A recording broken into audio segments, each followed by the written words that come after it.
on a silent Christmas Eve, while grief clung to the corners of a Vermont home, a battered German shepherd appeared at the door, eyes haunted, searching for mercy. What would you do if the loneliest soul in the storm asked you for shelter?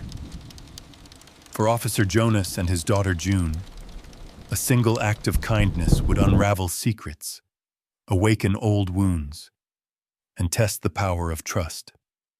As the winter deepened and storms threatened to take away what little they had left, could one dog's courage and a family's quiet hope be enough to bring them all home again?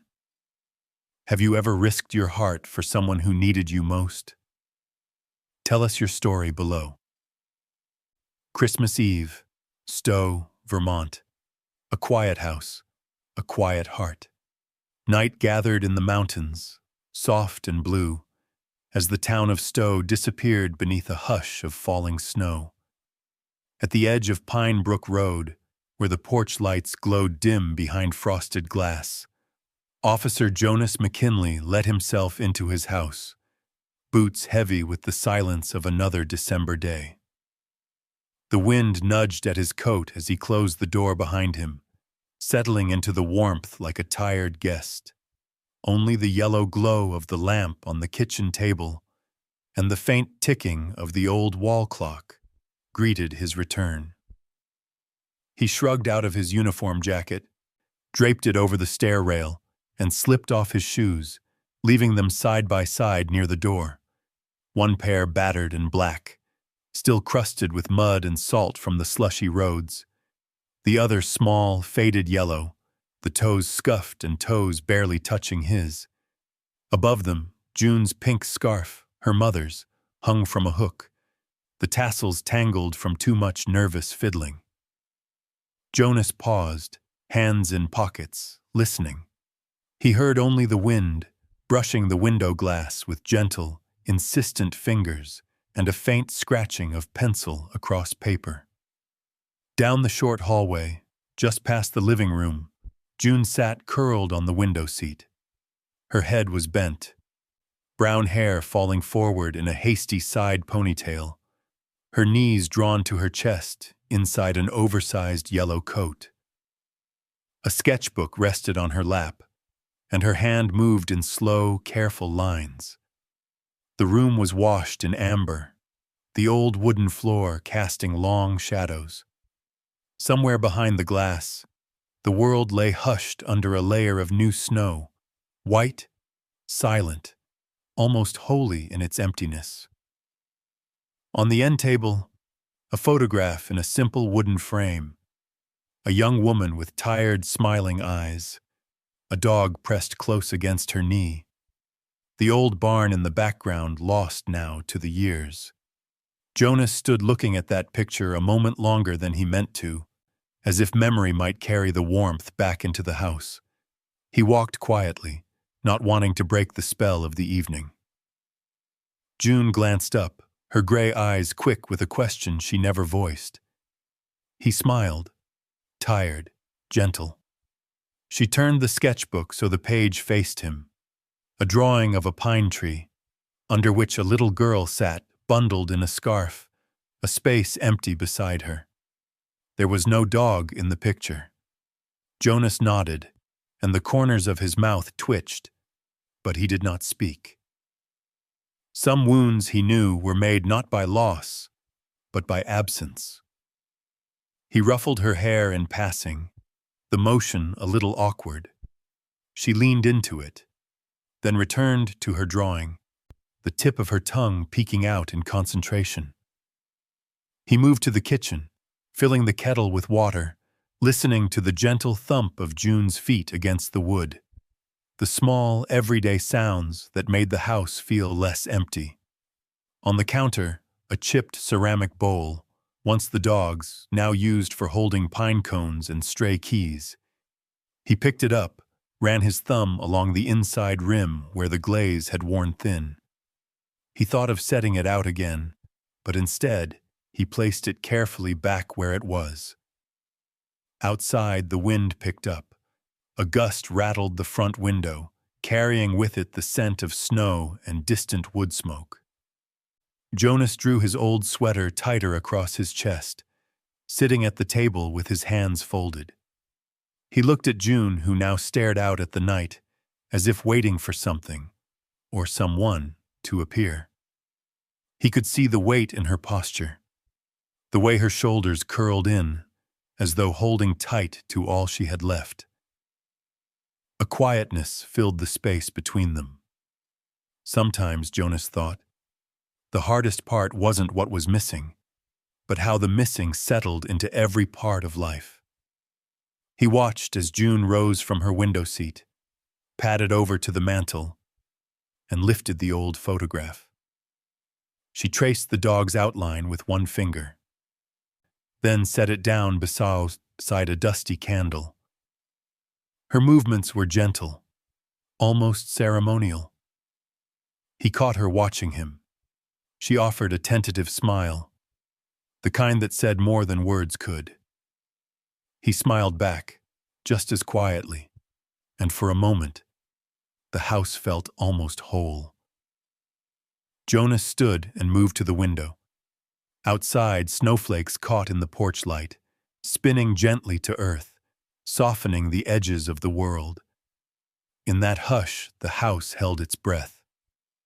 Jonas found himself remembering the sound of paws across hardwood, the quick thump of a tail against the wall, the warmth of a body curled beneath the table during storms. June, too, seemed to listen for something lost. He glanced at his daughter, bundled small against the world, her mother's scarf draped across her shoulders. He thought of promises made and kept, of how sometimes hope arrived not with fanfare, but with the softest tread, the kind you almost missed if you weren't paying attention. The kettle whistled softly. Jonas poured 2 mugs, one with a splash of milk, the other black. He set June's beside her and watched as she cupped it in both hands, letting the steam fog her glasses. Outside, the night deepened, the world retreating into quiet, the empty spaces growing just a little less sharp. In the glow of the kitchen, Jonas picked up a battered notebook, the cover softened by years of being slipped into his back pocket. He flipped to a blank page, uncapped his pen, and wrote 3 words. "We are waiting." He closed the book, set it beside the bowl, and looked once more at his daughter, her small figure awash in lamplight, eyes still turned to the window. In the silence, father and daughter sat together, 2 shadows inside a house that had learned how to hold both absence and hope. And outside, beyond the snow and the darkness, someone was coming closer. The wind grew restless as the evening deepened, twisting around the corners of the house and shaking loose tiny drifts from the eaves. Jonas sat at the table, eyes unfocused, hands wrapped around a cooling mug. He listened for the quiet signals of his daughter's world, the scratch of her pencil, the soft click of her tongue as she colored a line, the way she sometimes hummed the tune of a lullaby her mother once sang. But tonight, there was something different in the air, something more than memory pressing against the walls. A sudden thump rattled the front door, sharp and desperate. Jonas straightened, every sense on edge. June looked up, her eyes wide, the mug trembling in her hands. The noise came again. Thump, scrape, a muffled sound somewhere between a bark and a whimper. Wind, perhaps. Or not. For a moment, neither of them moved. He set his mug down, careful not to spill, and walked to the entryway, boots silent on the old wood. He listened, hand hovering near the doorframe. June slipped from her chair and watched, one hand clinging to the end of her mother's scarf. The world outside was white and uncertain, snowflakes swirling past the yellow porch light, their shadows dancing on the frosted glass. Another scrape, this time unmistakable, claws against wood, a plea for entry. Jonas's hand hesitated on the latch. Chor. Old instincts flickered awake, caution, duty, compassion all tangled together. He eased the door open a crack, letting in a blast of cold air and a flurry of snow. There, hunched just beneath the overhang, was a German shepherd, large, ragged, and trembling. His fur, a mottled tangle of gray, black, and dirty brown, clung in wet clumps to his sides. Blood streaked one leg, matted deep in the coarse hair. His breath steamed in the air, shallow and rapid. One ear stood half erect, the other crumpled. Eyes, golden and wary, flickered up at Jonas, pleading and proud at once. For a heartbeat, neither man nor animal moved. Then the dog took a stumbling step backward, head low, tail tucked. But he didn't flee. Instead, he stood his ground in the glow of the porch light, shivering with exhaustion and cold. There was something defiant in the way he stared, something that refused to beg even as his body begged for mercy. Jonas took off his gloves, let them drop to his feet. He crouched slowly, extending one hand. He did not speak. He simply waited, breathing slow and even, letting his presence fill the cold space between them. The dog's gaze darted from Jonas's hand to his face, measuring risk against hope. His body tensed, every muscle poised for flight, but he stayed. Behind him, June appeared in the doorway, her small figure outlined by the warmth behind her. Without a word, she stepped forward and knelt just inside the threshold, clutching the edge of her scarf. She didn't reach for the dog. Instead, she pulled the scarf from her shoulders, a soft, faded thing, worn thin at the ends, and gently laid it in the snow, a fragile offering. The dog looked at the scarf, then at June, and something in his posture softened. Jonas watched as June remained perfectly still, her eyes wide but unafraid, her hands folded in her lap. The cold bit at her cheeks, coloring them pink, but she did not flinch. Jonas met the dog's gaze, searching for a sign, a glimmer of trust, a flicker of recognition. Instead, he found only exhaustion and a deep, echoing loneliness. He could almost feel the weight of it, pressing through the night, heavy as the snow piling on the roof. Slowly, Jonas withdrew his hand, stood, and opened the door wider. He stepped aside, wordlessly inviting the dog inside. For a long moment, the animal hesitated, paws shifting nervously on the ice-slicked boards. Then, with a shuddering breath, he limped forward, one step, then another, crossing the threshold into the light and warmth of the house. Snow melted from his fur onto the entry rug, leaving dark, uneven puddles. Jonas fetched a towel from the radiator, kneeling to gently blot the dog's matted coat. The animal flinched at first, then stood trembling, eyes darting from Jonas to June and back again. June crouched nearby, silent, watching every movement. She reached out, not to touch, but to place her hand palm down on the floor, a sign of welcome in a language older than words. The dog sniffed the air, then her hand, before sinking to his haunches with a low, guttural sigh. Jonas, kneeling close, caught the scent of old wounds.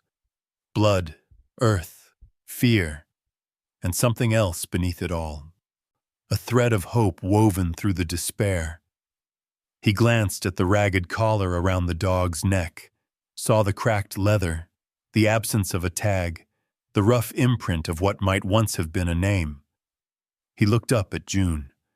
Her eyes were shining, mouth parted as if holding in a question she was too afraid to ask. He didn't answer it. He didn't need to. In the hush of the room, with the snow falling heavier outside, 3 lives, 2 human, 1 canine, settled into a fragile truce, the air thick with questions, none of them spoken aloud. No one said, "Good dog." No one asked, "Can he stay?" Not yet. In this house, on this night, trust had to be built one silent moment at a time.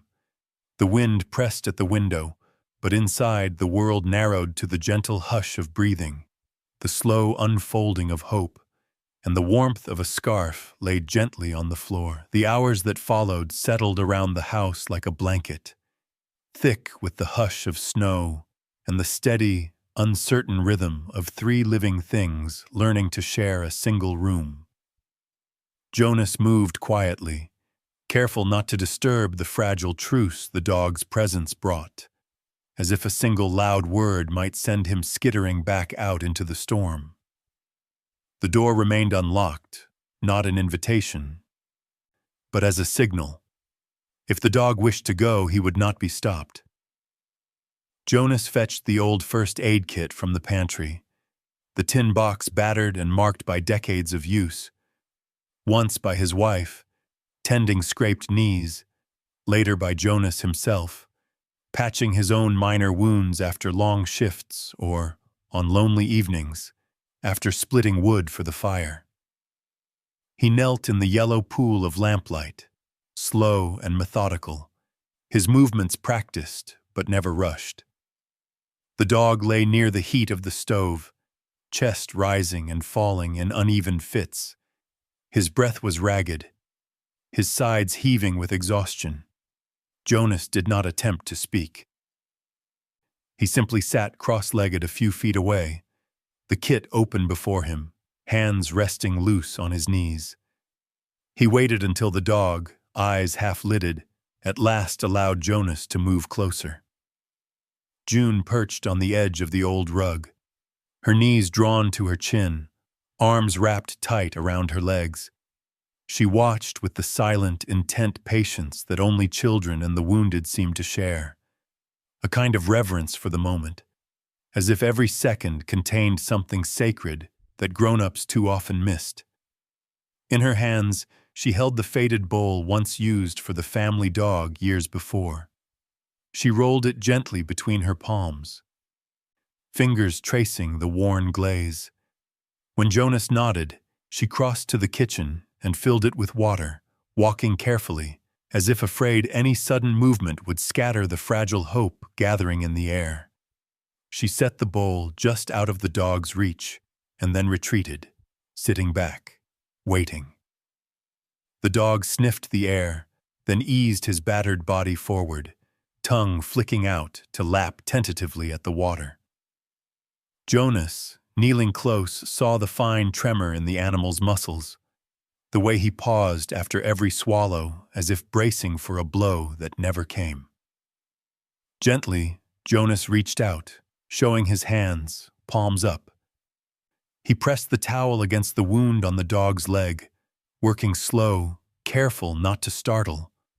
The dog whimpered low in his throat, a sound more tired than afraid, but did not pull away. The old scars became clearer in the light, thin white lines crisscrossing his leg and neck, a patch of fur missing near his flank. Jonas recognized the pattern of an old chain's bite, the kind left behind by years of hard use. He dabbed at the mud and blood, pausing whenever the dog tensed.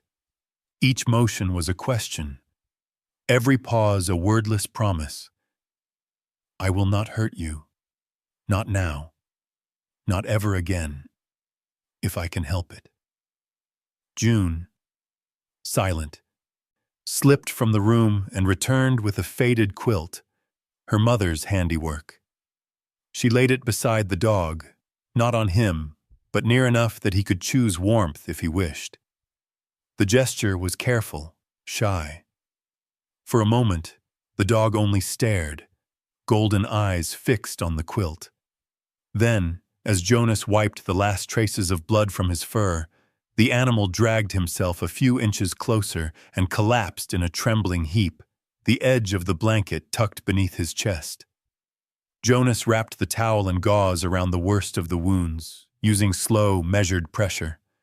When it was done, he sat back, rubbing his palms together to warm them, glancing at June. She met his gaze and managed a small, hopeful smile. No words passed between them.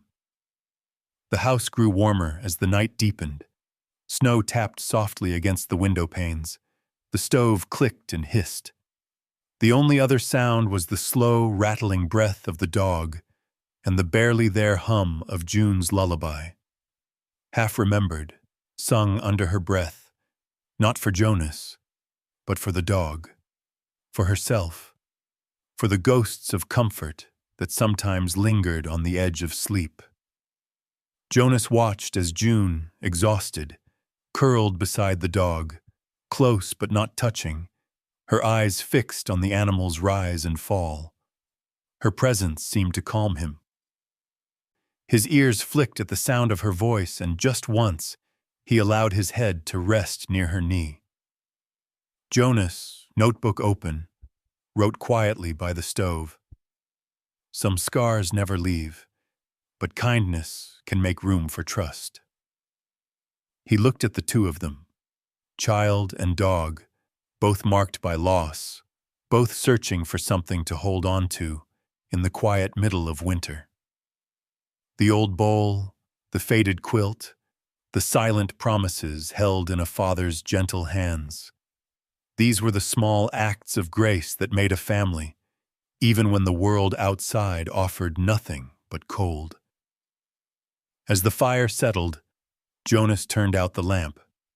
He left the door to his room ajar. Listening to the sounds of the house, the soft breathing of June, the deeper, broken rhythm of the dog, the slow sigh of wind against the eaves. The ache in his chest loosened, just a little. For the first time in a long while, Jonas allowed himself to hope that healing, however slow, however fragile, might be possible, even for those who had learned to expect only the storm. And through the night, the house kept its silence, holding safe the wounded, the lonely, and the brave enough to trust one more time. Morning crept into the house gently, with the pale blue of winter dawn painting slow stripes across the wooden floorboards. Outside, snow still fell in soft, steady waves, masking the world in a hush so complete it seemed almost sacred. Jonas woke early, as always, the habit of years on the night shift impossible to break. He paused on the edge of his bed, listening. There was only the faint crackle of the stove, the nearly inaudible sound of June's breath in the next room, and there in the living room, the rhythmic, uncertain click of claws on wood. He found Rowdy, though he didn't know the dog's name yet, curled in the farthest corner of the room, chin on his paws, eyes open but dull. The old quilt was bunched beneath him, and beside his head, the water bowl stood half empty. When Jonas entered, Rowdy lifted his head but didn't rise. He watched every step, muscles tense, as if measuring the space between them with old caution. Jonas crouched at a distance, not pressing closer, simply resting his elbows on his knees, waiting for the air to settle. Through the window, the backyard stretched out, white and untouched save for a few wind-blown drifts, the pines beyond half swallowed by fog. The world felt smaller, safer, wrapped in a blanket of cold and silence. After a while, Jonas stood and moved toward the kitchen, Rowdy's gaze trailing every movement. He set about the small rituals of breakfast, grinding coffee, boiling water, toasting 2 slices of bread. The familiar sounds seemed to ease the tension in the room, filling it with the soft comfort of routine. June appeared at the kitchen door, hair wild from sleep, dragging her yellow coat around her shoulders. She blinked at the light, then at the dog in the corner, and smiled, hesitant, hopeful. She said nothing, only padded quietly to the table, pulling out her sketchbook and settling in beside the window. Her presence changed something in the air, lightening it. Rowdy shifted, sniffed, and, when she glanced his way, looked quickly aside. After breakfast, Jonas rose and fetched his heavy coat from the hook. He slipped on his boots, clapping them free of yesterday's dried mud, and glanced at the dog. Without a word, he opened the back door, letting in a gust of cold. Rowdy stiffened, ears up but did not move. Jonas stood aside, door wide, inviting but never demanding. Slowly, stiffly, Rowdy rose and limped to the threshold. He sniffed at the edge, then stepped into the snow, his body low and careful, tail dragging just above the surface. Jonas followed at a respectful distance, giving space. June watched from the window, one hand pressed against the glass, breath clouding her view. Outside, Rowdy moved in a slow, spiraling pattern, nose close to the ground. He paused by the edge of the porch, then further out in the yard, lingering at a spot where last night's wind had swept the snow clean, exposing old, frozen footprints. Perhaps a deer, perhaps something else. He sniffed, then sat, gaze fixed on a single point near the fence, his body still as stone. Jonas watched, feeling the shape of the dog's wariness, the way he studied the world as though every shadow might hold a threat. When Jonas whistled softly, a low, gentle sound, Rowdy flinched, then blinked. He did not come. He did not run. He simply turned, measured Jonas with his amber gaze, and then looked away, returning his attention to the silence of the yard. Later, inside, June approached the dog with the slow, deliberate care of someone making an offering at an altar. She carried a small, battered, stuffed fox, its seams splitting, one ear chewed away. She set it gently beside the dog and backed away, hands folded, eyes down. Rowdy stared at the toy, then at June, then lowered his head and sniffed the air. He did not touch the fox, but he didn't move away either. The hours passed with little fanfare. Jonas tended the fire, cleaned the kitchen, jotted a few lines in his notebook. June drew, sometimes glancing at the dog, sometimes sketching the falling snow. Rowdy remained on the rug, watchful but calm, his breathing deepening as the day wore on. Each small act, each bowl of water refilled, each moment of gentle presence became a step toward something like trust. That afternoon, Jonas leashed Rowdy for a short walk around the property. The leash was old, the leather soft, once belonging to the dog in the family photo now faded on the mantel. Rowdy's body stiffened when Jonas clipped it on, but he did not fight.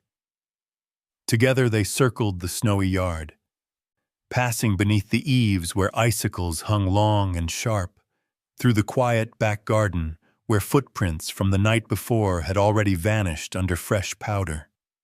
As the sun set, June sat near the dog and read aloud from her storybook, her voice quiet, the words flowing like a gentle stream. Rowdy listened, eyes half closed, his head resting on his paws.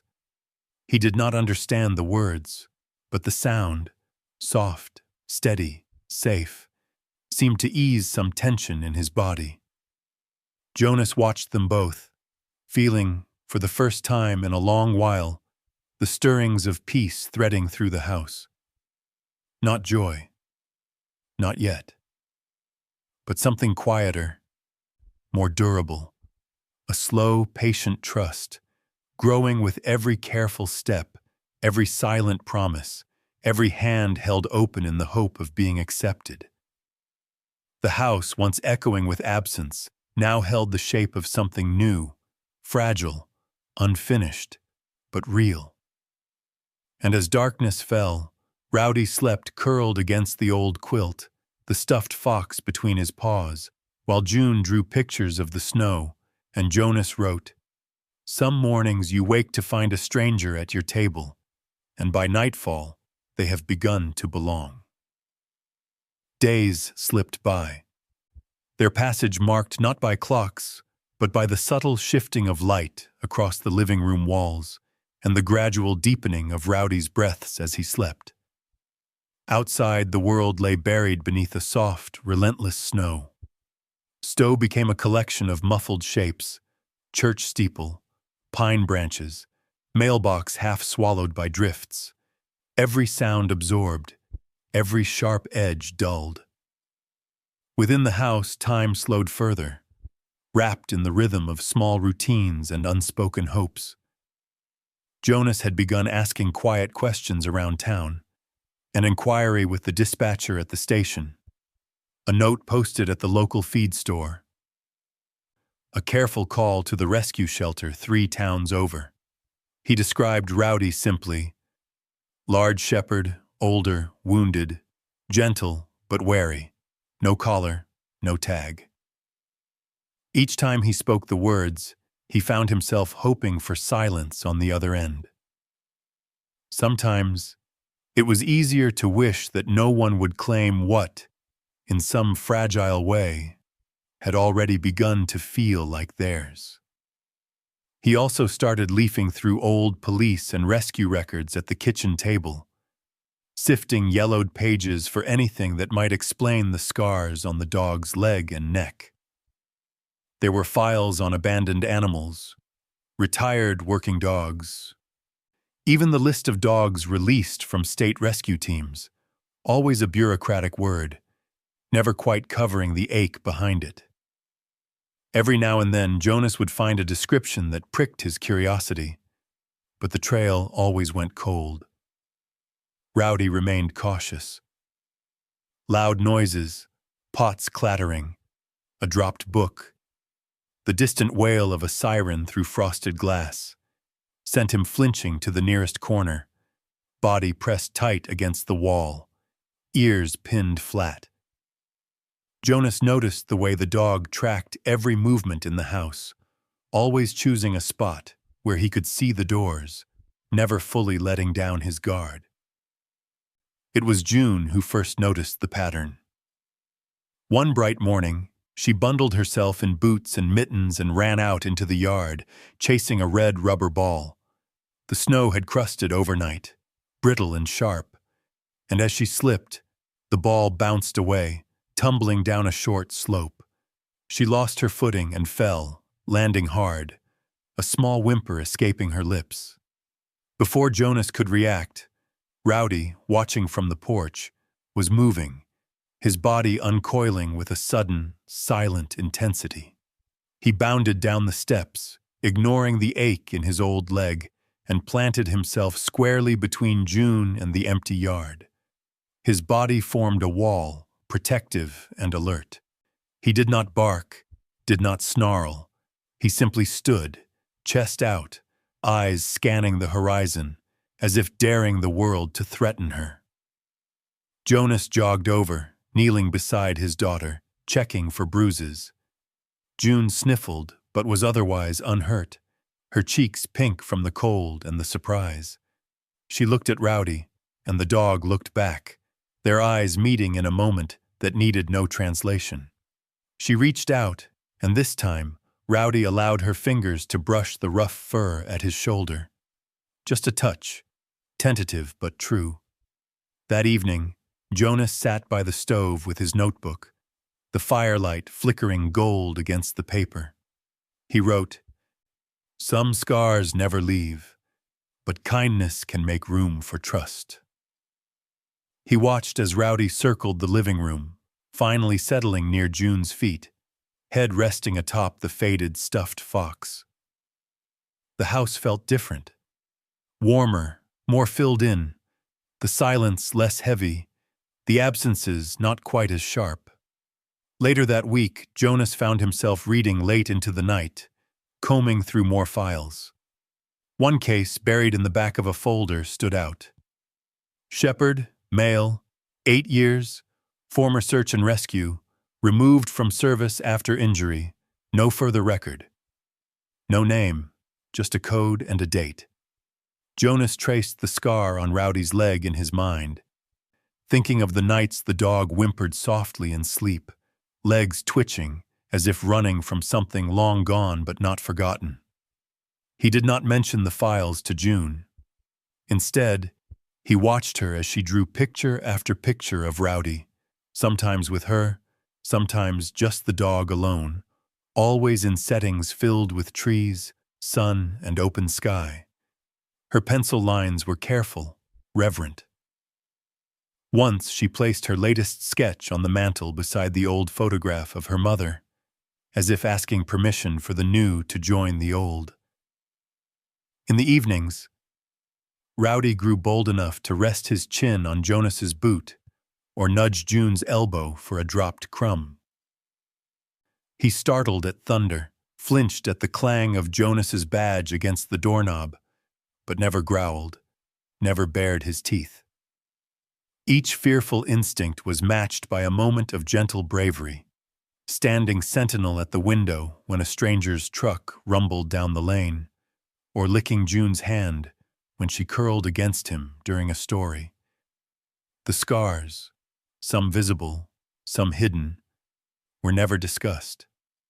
Instead, the family lived around them, building new habits, new forms of understanding. Kindness arrived in small ways. A blanket laid by the fire, a bowl of warm broth, a gentle voice in the night. Each act made a little more space for trust. Each day smoothed the sharpness of memory. Sometimes, late at night, Jonas found himself watching the dog and his daughter as they slept. He would sit with his notebook and write, not searching for meaning, but simply recording the facts of their days. June laughed for the first time in weeks when Rowdy chased his own tail. Or, Rowdy did not hide during the thunder. Progress. In a world where most things rushed and broke, these slow days, these careful, halting steps toward healing, felt nothing short of miraculous. The first warning came as a hollow moan in the pines, branches swaying against the twilight. By late afternoon, the sky was the color of pewter, clouds pressed low, heavy with the threat of a blizzard. Jonas kept an eye on the radio, listening to updates from the sheriff's office. Icy roads, downed lines, all patrols on standby. It was the kind of storm that swallowed sound and memory, leaving only the pulse of wind and the hush of falling snow. Inside, the house glowed against the dark. A lone lamp lit in the kitchen. The fire kept alive with extra logs. The windows steamed over with the breath of those who waited. June colored quietly at the table, her drawings piling up, each one another attempt to capture Rowdy's wary eyes, his bent ear, the hesitant tilt of his head. The dog lay by the back door, not sleeping, not awake, his body tight with an alertness that never fully relaxed. As dusk deepened, Jonas pulled on his boots and stepped out onto the porch to clear a path, the snow rising fast against the steps. He paused, shovel in hand, and looked back at the house, the golden square of light, June's silhouette at the table, the outline of Rowdy standing watch. He was struck by how fragile it all seemed, how easily a storm could erase the lines between safety and loneliness. Inside, the mood had shifted, edgy, unsettled, as if everyone sensed the storm's power to unmoor what little security they'd rebuilt. June hummed quietly to herself, but her eyes flickered often to the dog. Rowdy paced between the kitchen and the back door, nails ticking softly on the floorboards, pausing to sniff at the crack beneath the door where cold seeped in. The first real gust hit just after dark, rattling the windows, sending a draft through the living room. Jonas checked the latches, stuffed a towel at the base of the door, and nodded at Rowdy. "We're staying in tonight, buddy," he said, more to himself than the dog. Rowdy looked up, then away, ears flat. Supper was eaten in near silence, the only sounds the clink of spoons and the storm's mounting roar. June barely touched her food. She set her fork down, twisting it in her fingers. "Will Rowdy be okay in storms?" she whispered, not meeting Jonas's eyes. Jonas reached across the table, squeezing her hand. "He's safe here," he said quietly, though his heart ached with uncertainty. Some wounds, he knew, had nothing to do with weather. After dinner, as the wind howled and snow battered the roof, Jonas set out extra blankets and built up the fire. June dragged her sleeping bag near the hearth, patting the spot beside her for Rowdy. He circled twice, sniffed at the bag, and then lay a careful distance away, back pressed to the wall. The house felt smaller with the storm pressing in, the outside world reduced to a dark blur behind frosted glass. The hours stretched, marked by the ticking of the clock and the occasional groan of timber. June drifted toward sleep, clutching her old stuffed fox, her breathing slow and even. Jonas sat in his chair, notebook unopened in his lap, eyes on the dog. Rowdy was restless, ears pricked, muscles taut. He rose and paced, stopped by the door, paced again, nose lifted as if scenting something far away. Just past midnight. With the wind at its fiercest, Jonas dozed off, his head nodding over his chest. It was a sharp scratch at the back window that jolted him awake, a sound too purposeful, too alive. He blinked, heart thumping, and saw Rowdy standing at the window, tail stiff, eyes locked on the swirling dark beyond. Before Jonas could move, Rowdy whined, a high, thin note, and began pawing at the latch. In 3 swift motions, quicker than his old wounds seemed to allow, the dog nudged the window open just enough to slip through. By the time Jonas staggered to his feet, calling out in a low, urgent voice, Rowdy was gone, a dark shape swallowed instantly by the whiteout beyond the porch. The cold slapped Jonas as he burst outside, boots crunching in knee-high drifts, flashlight beam feeble against the wild confusion of snow. "Rowdy!" he called, his voice vanishing into the wind. He scanned the yard, the tree line, the fence, seeing nothing but the endless, shifting white. Inside, June woke to the door banging open, Jonas's calls, and the shock of cold air flooding the house. She tumbled from her sleeping bag, heart racing, her small hands fumbling with her boots. "Daddy?" she cried, voice breaking. Jonas turned, snow plastered to his face, hair wild, eyes wide with worry. "Stay inside, Junie," he said, his voice rough but gentle. But June would not be left behind. She wrapped herself in her coat and scarf, following her father into the storm, calling Rowdy's name until her throat hurt, until her breath came in ragged sobs. Together, they searched the yard, the edge of the woods, the space beneath the porch where Rowdy had first appeared. Every shadow looked like him. Every gust sounded like his whimper. But the dog did not return. At last, the storm's fury forced them back.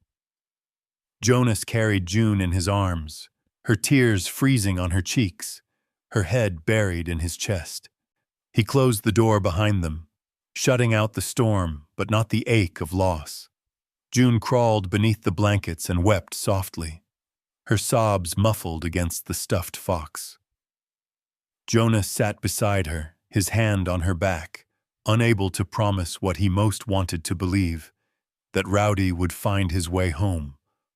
And outside, the storm raged on, indifferent and endless, erasing every trace of passage, every paw print, every hope. Inside the little house, two hearts waited, longing for the sound of a single set of paws, hoping that some fragile thread of trust and belonging might survive the long, bitter night.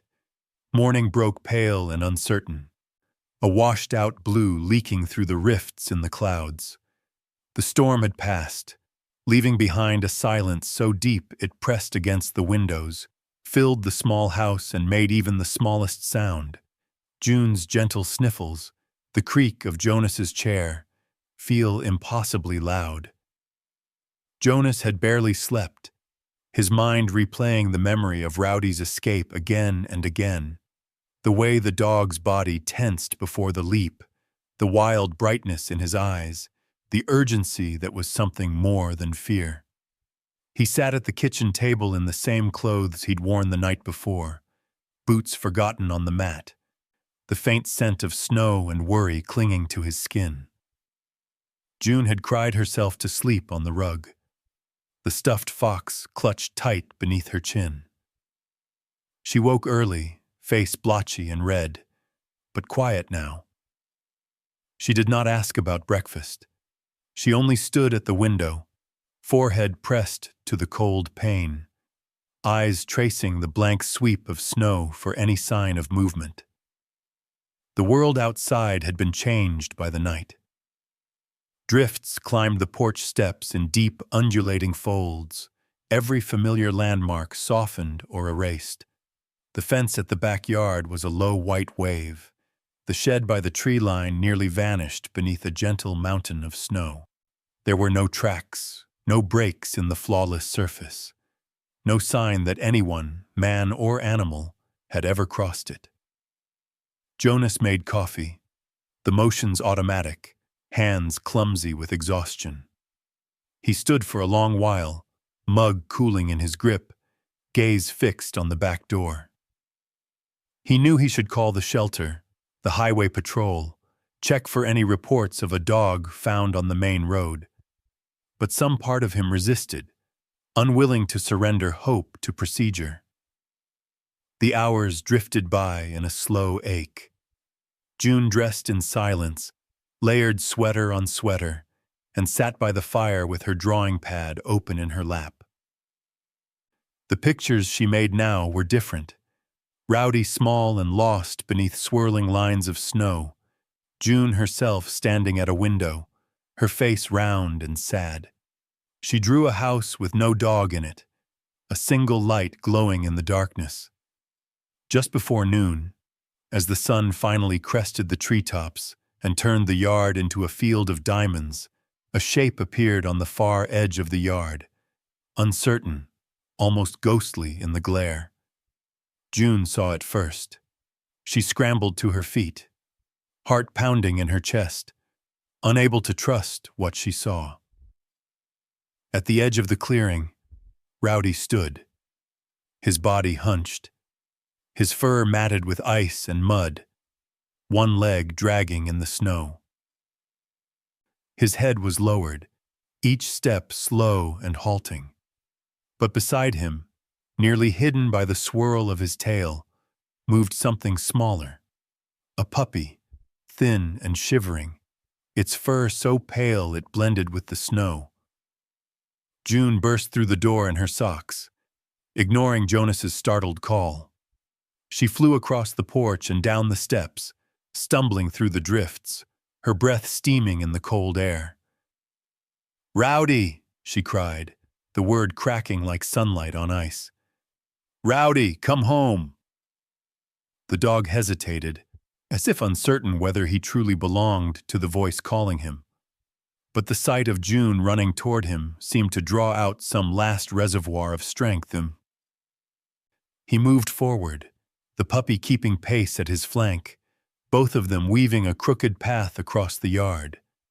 Jonas hurried after, boots crunching, eyes stinging with relief and cold. When he reached June, she was kneeling in the snow, arms open, tears streaming silently down her cheeks. Rowdy approached with the careful dignity of a survivor, pausing just within reach, letting her wrap her arms around his thick neck. His whole body shivered, but he pressed into her embrace, eyes closing, a long breath escaping him, half sigh, half sob. The puppy, nervous but trusting the big dog's lead, edged closer. June, seeing the tiny creature's ribs, opened her coat and gathered it against her chest, tucking its cold body beneath her scarf.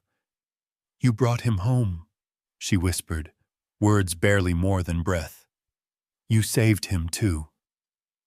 Jonas knelt beside them, running his hands along Rowdy's body, checking for new wounds. There were scratches and a small bite at his ear, but nothing as bad as the night before. He pressed his forehead gently to the dog's, eyes closing. He did not thank Rowdy. No words could hold what he meant. But his hands, steady and sure, made the promise clear. Together, they made their way back to the house, Jonas carrying June and the puppy, Rowdy limping behind. Following the trail they carved through the drifts. Inside, the air was warm and scented with wood smoke and hope. June set the puppy beside the stove, wrapping it in towels, and Rowdy curled up close, nose resting on its back, as if to keep watch through another long winter's day. Jonas fetched water and bread, sharing it first with Rowdy, then with the trembling little stray. June watched, eyes wide and shining, her fear dissolving into quiet wonder. She did not ask where Rowdy had gone, or what had happened in the storm. She only knew that he had returned, not empty-handed, but carrying with him another soul in need of shelter. That night, as darkness slipped in and the storm's memory faded, the house felt different, not because it was now full, but because it had proven itself a place where the lost could come home, no matter how battered or afraid. June drew a new picture, careful lines shaping Rowdy and the puppy together by the fire, the old stuffed fox between them. Jonas watched his daughter and his dog, his heart slow and steady, filled with a quiet faith that what had been broken might yet be made whole, not through force but through the simple, stubborn kindness of those willing to return and those willing to wait. Winter, once a presence to endure, softened its hold on the little house at the edge of Stowe. The world outside remained white and silent, but inside, a new kind of hush settled, one shaped not by absence but by the slow, deliberate rituals of comfort, care, and the rebuilding of a family's fragile trust. Jonas moved through each day with a new steadiness, rising early to tend the fire, making sure the kitchen was warm before June's feet touched the floor. There was comfort in these routines, the reliable clatter of the kettle, the smell of bread toasting, the way sunlight crept, golden and tentative, across the floorboards. Sometimes, Jonas would pause mid-motion, watching June and the dogs as they slept sprawled near the hearth, their bodies tangled in a loose, trusting knot. In those moments, the ache of old loss faded just enough to let in a sliver of peace. Rowdy, though still wary, had begun to move with a confidence that was new. He'd limp through the house, nails clicking on the worn wood, pausing in doorways to survey each room before settling. His eyes followed June, alert but softer now, and his ears pricked to every small sound she made. A dropped pencil, a quiet giggle, the creak of her chair. When she sat to read by the fire, Rowdy would curl nearby, head on his paws, the puppy pressed tight against his side. The little one, now named Birch for the pale, silvery patch at his chest, never strayed far from Rowdy's warmth. June's world expanded with the changing rhythm of their days. She became bolder, her laughter more frequent, her steps lighter on the stairs. She built a nest of blankets by the window, where she'd sit and sketch, first Rowdy, then Birch, then the three of them together, beneath a canopy of imagined summer leaves. Her drawings were no longer only about longing or loss, but about belonging. Hands reaching, tails wagging, a room filled with life. Jonas began to include Rowdy in his daily routines. On the coldest mornings, he'd leash the big shepherd and take him for short, careful walks along the edge of the property. The leash was always loose, more symbol than restraint, and Rowdy responded with a quiet dignity. He would pause at the boundaries of the yard, sniffing the air, scanning the snow for anything amiss, his protective instincts still sharp beneath the gentling surface. Jonas would talk to him in low tones, sometimes about the weather, sometimes about nothing at all. These walks became their silent contract, each step a promise to keep moving forward, together. Evenings in the house grew rich with new traditions. June would lay out a row of picture books and invite both dogs to listen, her voice a soft, steady music in the firelit room. Rowdy, ears tilted, would sometimes fall asleep to her reading. The rise and fall of her words, a lullaby sweeter than any he had known in the years before. Birch, smaller and still uncertain, would press himself closer to Rowdy's side, trembling less with each passing night. Jonas watched these scenes with a tenderness edged by awe. He wrote in his notebook often now, short lines, sometimes just a word or two. Birch barked for the first time. June and Rowdy watched the sunrise. We are learning to be a family. He realized that healing, for all its difficulty, was never sudden. It happened in the unremarkable moments. A paw on a knee, a head rested in trust. The warmth of bodies gathered close against the dark. Occasionally memories would surface, sharp and bright as a glass shard. Jonas would find himself staring at the old photo on the mantel, the dog his late wife once loved, the echo of her laughter in the corners of the room. The grief was not gone, but changed, softened by the new joys that filled the house. June, too, in her own way, seemed to speak less often of what was missing, and more often of what she hoped for. A summer day at the river, a picnic beneath the trees, a promise that Rowdy and Birch would always be with her. One morning, as sunlight spilled across the kitchen, Jonas caught Rowdy dozing by the stove, Birch curled tightly at his chest, June asleep with her hand resting on the dog's flank. The sight held him still, breath caught in his chest. In that moment he knew that what they had built here, quiet, fragile, true, was enough. Not perfect, never perfect, but enough. Days grew longer. Snow melted, inch by inch, leaving behind a patchwork of muddy yard and the first signs of green. But the world outside mattered less than the world they'd made together. A place where every scar, every old fear, had been met not with judgment, but with patience and small, daily acts of love. In the hush of these gentle days, the house no longer echoed with loss. Instead, it rang, softly, steadily, with the sound of hope returning home. By late February, the edges of winter had softened, though cold still lingered in the shadows. The roads through Stowe remained packed with old ice, but the sun returned in longer stretches, slanting through bare branches and glinting off puddles where the snow had begun to loosen its grip. The season was shifting, imperceptibly, the way small hope sneaks into a house that's gotten used to keeping its heart closed. No one came to claim Rowdy. Jonas had checked at the shelter every week, called the county registry, asked around at the feed store, but every inquiry ended the same. No one's missing a shepherd like that. No one's asked. The police record for dogs retired or released from service matched only in type and vague timeline, never with any certainty, never with a name. It became clear, little by little, that whatever past Rowdy carried, it was his alone, and that the only place he was needed now was right here.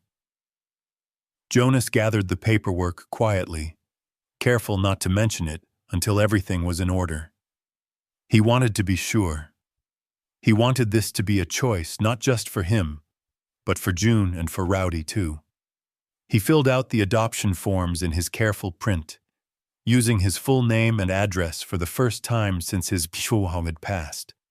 Writing Rowdy, male, approx 8 years, German Shepherd, scar left foreleg, one ear folded, in the section marked Description.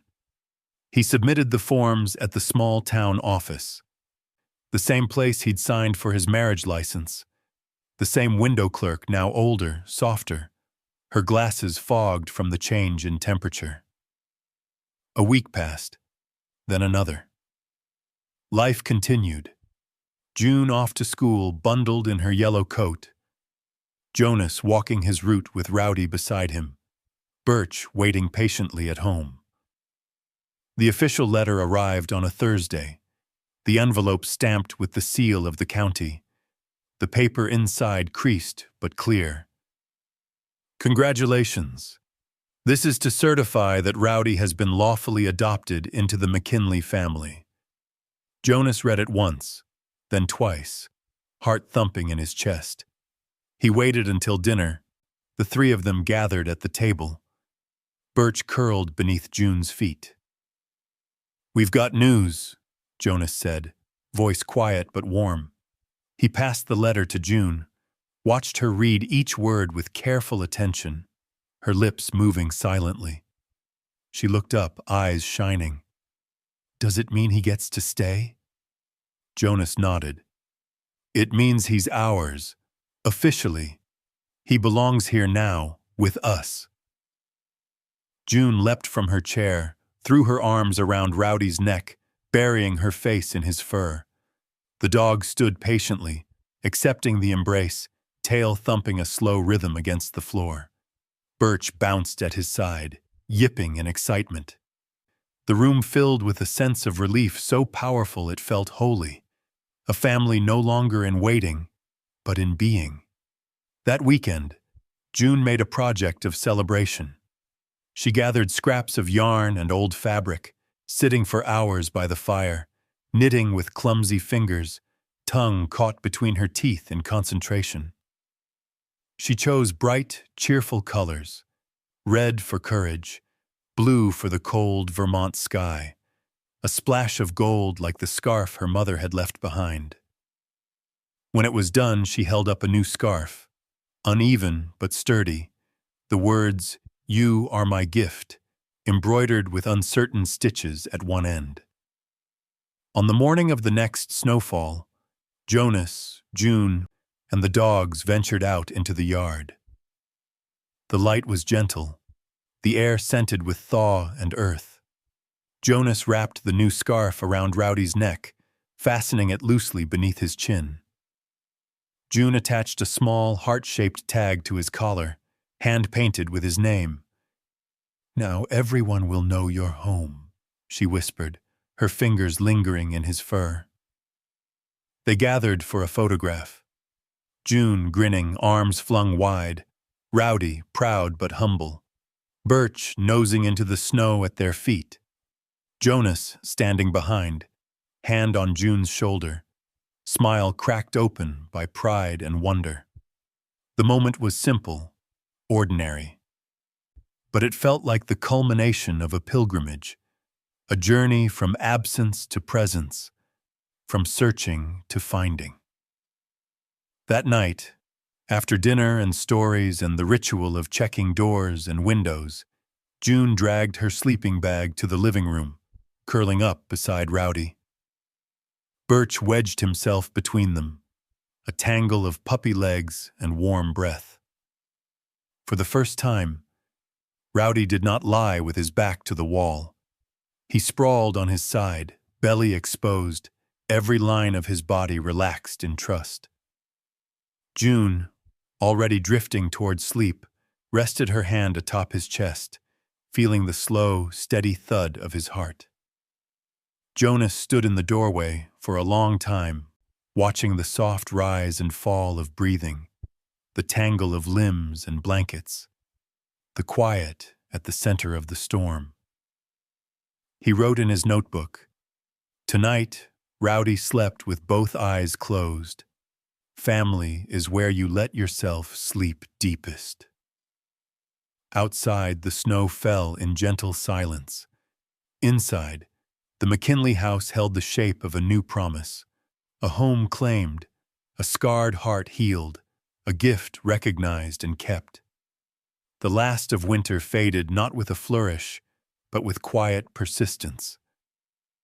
Day by day, the snow melted from the north side of the house, pooling beneath the porch, uncovering lost mittens, an old tennis ball. And finally, near the garden fence, a blue-gray feather, ragged but beautiful. The woods beyond filled again with the click and call of birds. Cold remained in the mornings, crisp as the surface of a pond, but by afternoon the air softened, and with it, the hearts inside the house seemed to grow lighter. Jonas found himself waking before the sunrise, not from habit or worry, but because he wanted to see the dawn spread gold over the trees. He'd stand at the window with his coffee, watching Rowdy stretch and pad down the hall, tail swishing slow, Birch bounding behind. The old ache of absence, of not enough, had loosened its hold, replaced by a gratitude too wide for words. Some mornings June would wake before him. He'd hear her small feet on the stairs, the gentle creak of the floor as she tiptoed into the kitchen, careful not to disturb the sleeping dogs. She liked to draw in the blue hour, when the world was not quite dark but not yet awake. On the windowsill, her newest sketch waited, a scene of the living room, Rowdy curled near the hearth, Birch sprawled over his paws, Jonas reading in his chair, June herself looking on. She'd drawn it not as an artist, but as someone who knew what it meant to be found. Spring came. The maple trees dripped with sap. The river behind the house rushed with new life. The days grew longer, windows thrown open to let in the scent of wet earth and thawing grass. Routine settled deep and comforting.